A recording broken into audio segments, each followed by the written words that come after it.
Hi and welcome to the Food Photography Show. Today we are talking about, is artificial light better or is natural light better? And if you want to know more about how you actually light your food, that was last week's Food Photography Show. So please do go and search my tutorials to find out the best way to light your food. I'm not touching on that massively today. What I really want to show you is the difference with the same food on an artificial background and on a natural light. Now, there are pros and cons of both of these options for you. And it really does sometimes depend on what it is that you are looking to achieve. And this will make you decide which way you want to go with it. If we're talking about the advantages of natural light, it's free, it's beautiful, it's soft, it's easy to get started if you're a bit scared of artificial lighting. It's perfect for beginners if that's where you're at the moment. And it creates a very natural editorial feel in your imagery. The challenges with natural light is it changes throughout the day. Sun comes out, sun goes in, clouds are more, clouds are less, no clouds.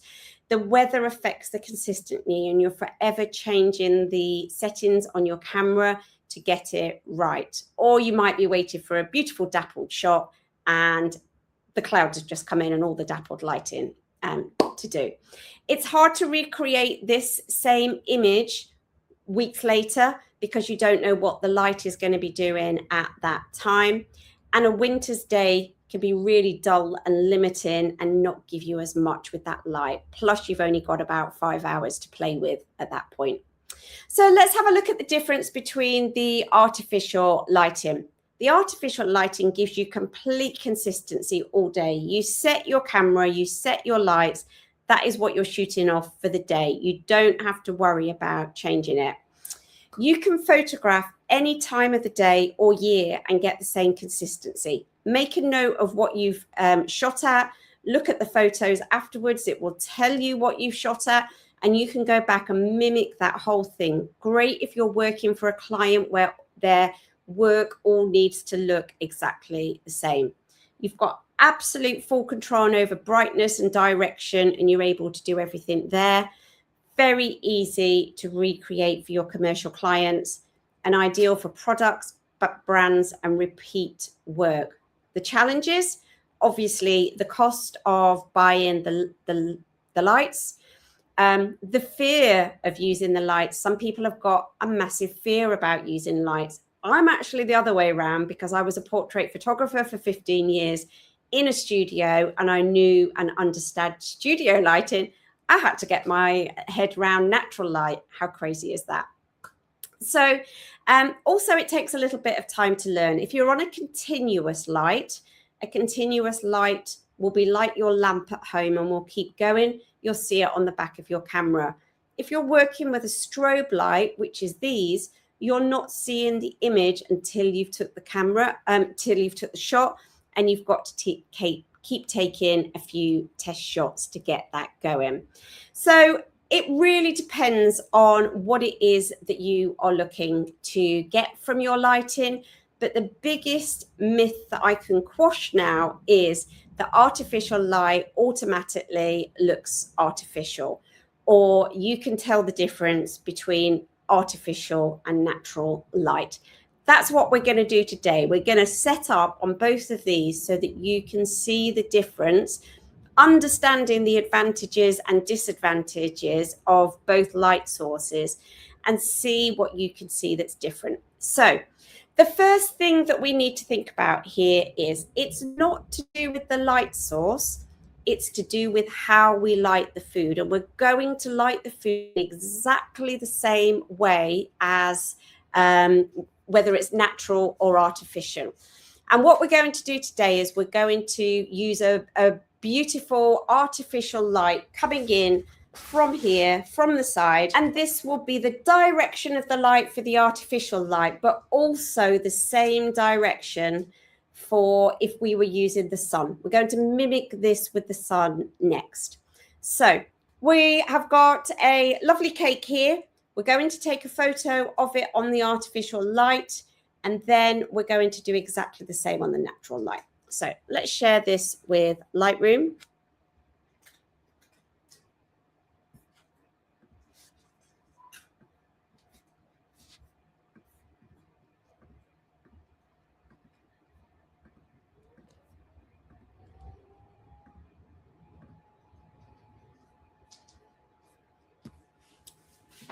And let's get cracking.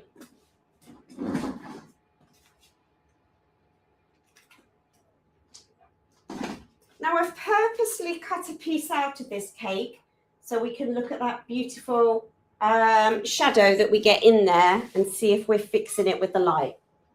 So we're making it as difficult as we can for ourselves.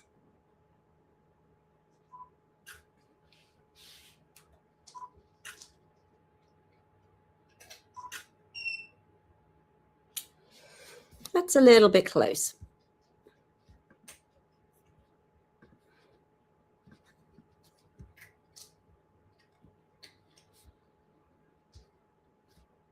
Okay, so at the moment, we've got it a little bit further away. That's okay. Let me just see if I can go in slightly so that we don't have to be looking at the workings out on this. That will be cropped afterwards. So what I'm seeing at the moment is it's too dark on the right-hand side. We need to just bounce a little bit of extra light in there. I think it might need something stronger. So I'm just getting this big silver reflector in there. I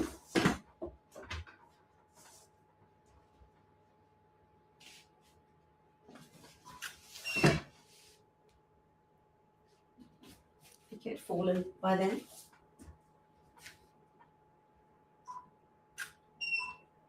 There we go. Okay.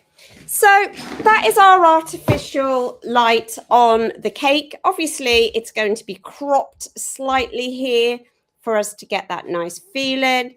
Cake actually needs to go across a little bit. It is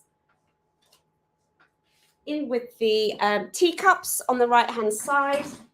So we're just going to move that over very, very slightly. Put the reflector back in so we don't get a dark side to the cake. And that is our photo before we crop it out of camera. Now what we're going to do is we're going to move this over to the artificial lighting and we're going to see what we get. So I'll see you in a moment. Okay, so we're now on to the natural light. I have tried to set it up as much as I can the same as the artificial light. My styling is going to be slightly off. Please forgive me. As you can see from the set here, it's really bleached out. And if your set is bleached out and it's affecting the picture, you can buy scrims of all sizes just to shoot through, put that up against the window if it stays. Or you can just buy yourself a cheap little bit of voile off Amazon, a couple of meters of that, and you can fold that over as many times as you want, depending on what the light is like. Even though this looks bleached on here, it's not looking bleached in camera. So I'm going to remove the scrim as I share the screen, and we're just going to have a look now at the difference, and then I will talk to you about camera settings and what I've done.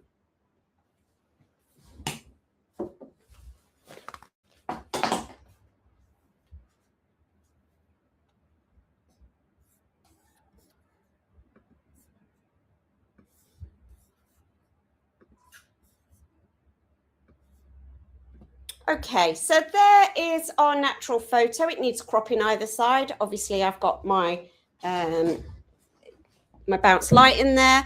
So this is our artificial light, and this is, so that's our artificial light. I'm a bit wonky, and this is our natural light.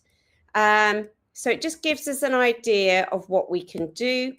I would say this one is slightly bluer. I can warm up the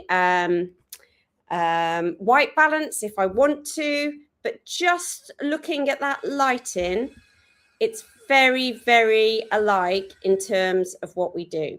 So on the artificial lighting, my settings for you were, I was at shutter speed 160th of a second. I was at aperture 10 and I was at ISO 200. The aperture is probably would in this instance have made the difference to the background. If you look at the background here, it's a lot sharper because I was at aperture 10. My aperture here is at 5.6, so it's a lot softer in the background. So dependent on how you want your image to look, feel, etc., is dependent on what you want to do with that, controlling that depth of field. Obviously, if I wanted the same depth of aperture, let's just do that for now, just for argument's sake. I've put the natural light up to aperture 10. If we just take the picture of it now, I'll just put my bounce light back in. The picture is going to be very dark. So let's just do that. Okay, so what we've now got to do is compensate for that. So I can change the shutter speed. I'm going to put the shutter speed to an 80th of a second. Nothing's moving. It's on a tripod. That's safe. And I'm going to up the ISO to 1000. Might be too much, but I want to compensate so that we get the background soft like we did on the artificial lighting. And there we go. The background is still not as sharp, as soft as the other one. But now we've made it sharp. So if we look at this teapot and teacup, let's look at the difference there. This is when our aperture was at 5.6. This is when our aperture is at 10. It's much sharper on f10 than it is on 5.6. So these are all the things that you're going to be asking yourself of what this means to you, of hopefully dispelling the myth of artificial light, natural light. Does it make any difference? No, it doesn't make any difference. It's just what you choose to shoot at and what you do with the settings from there. And that is a really good rule of thumb for you to be able to look at what you do. And if you're not sure and you're not convinced, get your food and put it under an artificial light if you have it, and put it under the natural light. But sometimes it might be about needing continuity, so that's artificial light. Sometimes it might be that you want to add some dappled light into your image, so you might want to do that naturally rather than using a gobo. So that might be when you would use the natural light. So all of this is dependent on choices, the choices you make of how you light, and whether you use artificial or natural. The choice is up to you, of course. There is always a handout for this. There is always a PDF. They are all on LinkedIn or on my website, and you can go and have a read about it as well. But I hope that's given you an idea of the difference between artificial and natural light. All right. Take care. Thanks. Bye.